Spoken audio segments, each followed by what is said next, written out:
Welcome to celebrity fact.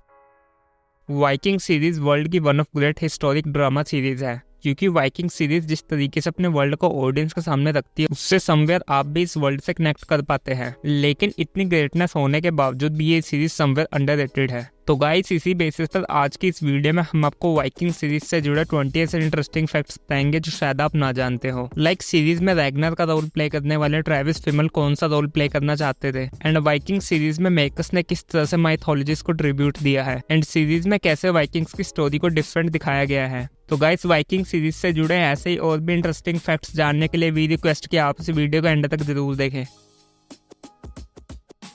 Viking series को बनाया है माइकल हर्स्ट ने, जो कि इससे पहले कई मूवीज में स्क्रीन राइटिंग कर चुके हैं। एंड जब उन्हें वाइकिंग सीरीज को बनाने का आइडिया आया था तब वे इसे एक मूवी के तौर पर बनाना चाहते थे, जहां इस मूवी की स्टोरी किंग ऑफ वेसेक्स के अराउंड होने वाली थी, जिनको हम वाइकिंग से लड़ते हुए देखते। एंड उस टाइम इस मूवी का नेम रेड होने वाला था। लेकिन माइकल हर्स्ट ने जब वाइकिंग्स के बारे में रिसर्च करी तो उन्हें समझ आया कि उन्हें सिर्फ वाइकिंग्स पर ही फोकस करना चाहिए।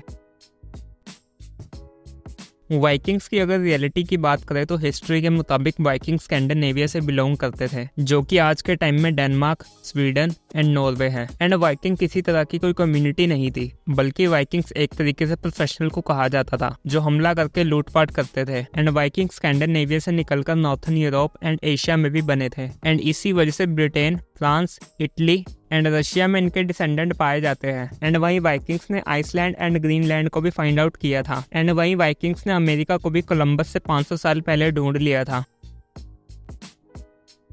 वाइकिंग सीरीज की अगर कास्टिंग की बात करें तो वाइकिंग सीरीज में मेन कैरेक्टर था रैग्नर लोथब्रुक का। एंड इस रोल के लिए रैग्नर के भाई रोलो का रोल प्ले करने वाले क्लाइव स्टैंडर्ड एंड स्लोकी का रोल प्ले करने वाले गुस्ताव स्कार्सगार्ड ने ऑडिशन दिया था। एंड वहीं रैग्नर का रोल प्ले करने वाले ट्रेविस फिमल ने इस सीरीज के अंदर रोलो के लिए ऑडिशन दिया था। लेकिन ट्रेविस फिमल एक्चुअल में इस सीरीज के अंदर फ्लोकी का रोल प्ले करना चाहते थे, लेकिन इन द एंड मेकर्स ने उन्हें रैग्नर के रोल में कास्ट किया था।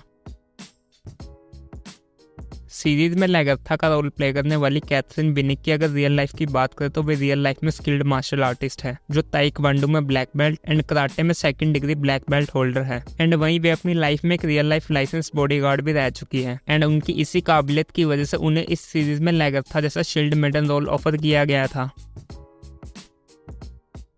वाइकिंग सीरीज के अंदर हमें जबरदस्त एक्शन देखने को मिलता है, लेकिन गाइस, क्या आप जानते हैं कि इन एक्शन सीन्स को शूट करने के लिए सभी एक्टर्स ने खुद अपने एक्शंस को परफॉर्म किया था, जहां इन एक्शन सीन्स को परफॉर्म करने के लिए उन्होंने कई हफ्तों तक ट्रेनिंग ली थी। वाइकिंग सीरीज के एक्शन के साथ अगर इसके वेपन्स की बात करें तो इन वेपन्स को एक्टर्स के मुताबिक कस्टम डिजाइन किया गया था, जहां इस सीरीज में एक्टर को wild action fully comfortable feel करवाने के लिए इन वेपन्स पर लेदर को भी मोल्ड किया गया था। एंड अगर आपने सीरीज देखी है तो आपको पता होगा कि वाइकिंग्स अपने साथ 2 या 3 वेपन साथ रखते हैं, लेकिन एक्सपर्ट्स की माने तो वाइकिंग्स इससे कहीं ज्यादा वेपन्स अपने साथ रखते थे। वाइकिंग सीरीज के सीजन 3 में हम वाइकिंग्स को पेरिस पर अटैक करते हुए देखते हैं। एंड गाइस, हम आपको बता दें कि मेकर्स ने इस सीन के लिए एक प्रैक्टिकल सेट तैयार करवाया था, जो कि 13,000 स्क्वायर फीट का था। लेकिन शो के क्रिएटर माइकल हर्स्ट इस सीन को इतना प्रैक्टिकल दिखाना चाहते थे कि इस सीन में 12 स्टंटमैन को जलता हुआ दिखाने के लिए उनके कपड़ों में एक्चुअल में आग लगाई गई थी। एंड गाइस, इतना कुछ हो जाने के बाद अगर आप सोच रहे हैं कि इस सीन के लिए मेकर्स ने बिल्कुल भी CGI का यूज नहीं किया तो आप इसमें गलत हो सकते हैं, क्योंकि यहाँ पर मेकर्स ने बहुत ही कम CGI का यूज किया है।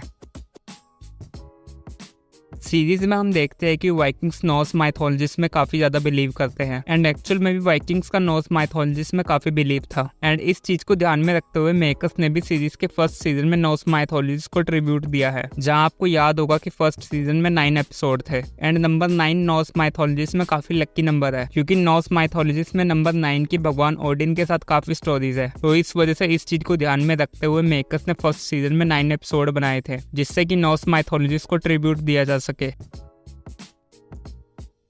सीरीज में रैग्नर लोथब्रुक मेन कैरेक्टर था। एंड हम 4th सीजन में रैग्नर को मरते हुए देखते हैं, जहां हमें दिखाया जाता है कि किंग एला रैग्नर को स्नेक्स के बीच फेंक देते हैं। एंड इस सीन के लिए रैग्नर का रोल प्ले करने वाले ट्रेविस फिमल को असलियत में स्नेक्स के बीच फेंका गया था, जहां इस वजह से ट्रेविस फिमल को स्नेक्स ने काटा भी था, लेकिन उनमें से किसी भी स्नेक का वेनम इतना स्ट्रॉन्ग नहीं था जो कि उन्हें हार्म कर सके।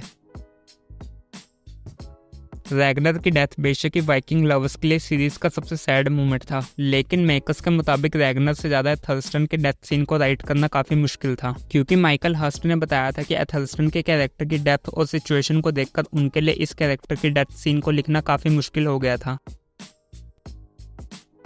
लेगर्था का रोल प्ले करने वाली कैथरीन विनिक ने बेशक ही अपनी परफॉर्मेंस से सभी का दिल जीता हो, लेकिन गाइस शायद आप ना जानते हो कि सीजन 6 के 8th एपिसोड को खुद कैथरीन विनिक ने ही डायरेक्ट किया था। गाइस अगर आप वाइकिंग सीरीज के फैन हैं तो वी श्योर दैट कि इस फैक्ट के बारे में आप शायद नहीं जानते होंगे, क्योंकि आपके मुताबिक वाइकिंग सीरीज को इंग्लिश में शूट किया गया है, लेकिन according to the Michael Hirst Viking series को 4 लैंग्वेज में शूट किया गया है, जहां सीरीज में old Norse, Anglo Saxon, Latin and Scandinavian language का यूज किया गया है। एंड जब वाइकिंग फर्स्ट टाइम इंग्लैंड में सोल्जर के ग्रुप से मिलते हैं तो वहाँ पर वे एंग्लो सैक्सन लैंग्वेज बोलते हैं, एंड वहीं Vikings basically old Norse language का यूज करते हैं।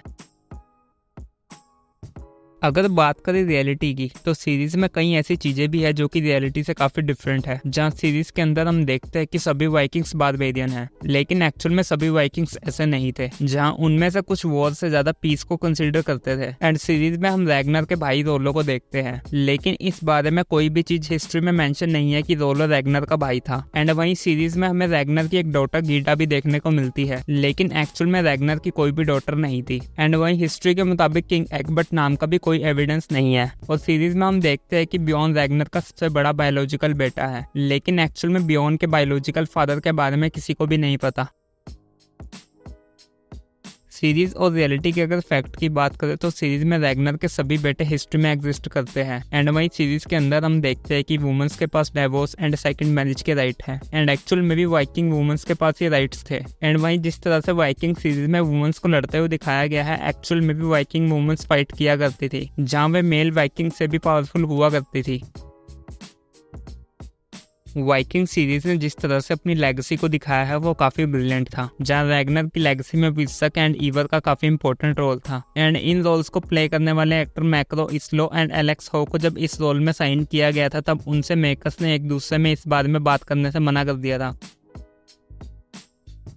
वाइकिंग सीरीज में हमने कई बड़े स्टार्स को कैमियो करते हुए देखा था, जहां सीजन 4 में म्यूजिक कंपोजर इनाद सेल्विक हमें देखने को मिले थे, एंड वहीं सेम सीजन 4 में हमें अमेरिकन बेसबॉल प्लेयर जोश डोनाल्डसन भी देखने को मिले थे, जिन्होंने इसमें हुस्कुल्ड का रोल प्ले किया था। लेकिन सीरीज में सबसे बड़ा कैमियो किया था एडम कूपलैंड AKA एज ने, जिन्हें सभी WWE की वजह से जानते हैं, एंड वे हमें सीजन 5 में देखने को मिले थे, जिसमें उन्होंने जेटिल फ्लैटनोस का रोल प्ले किया था।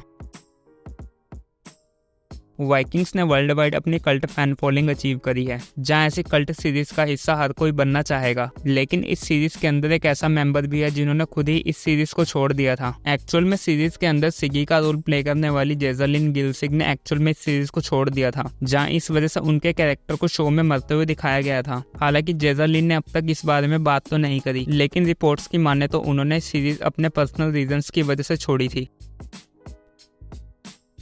सिनेमा में कंपैरिजन काफी नॉर्मल चीज है, जहां वाइकिंग सीरीज को हमेशा ही गेम ऑफ थ्रोन्स से कंपेयर किया जाता है, लेकिन इस बात को लेकर सीरीज में रोलो का कैरेक्टर प्ले करने वाले क्लाइव स्टैंडन बिल्कुल परेशान हो गए थे, क्योंकि उन्होंने एक इंटरव्यू में बताया था कि लोग उनसे DM करके बार बार पूछ रहे थे कि क्या रैगनर गेम ऑफ थ्रोन्स की तरह वाइकिंग में वापसी करेगा या नहीं। लेकिन इस बारे में बात करते हुए क्लाइव ने बताया था कि गेम ऑफ थ्रोन्स एक फैंटेसी शो है जिसमें ड्रैगन्स है, एंड वहीं वाइकिंग्स एक हिस्टोरिक ड्रामा शो है, जो कि दोनों के कंपैरिजन में कोई भी सेंस नहीं बनाता।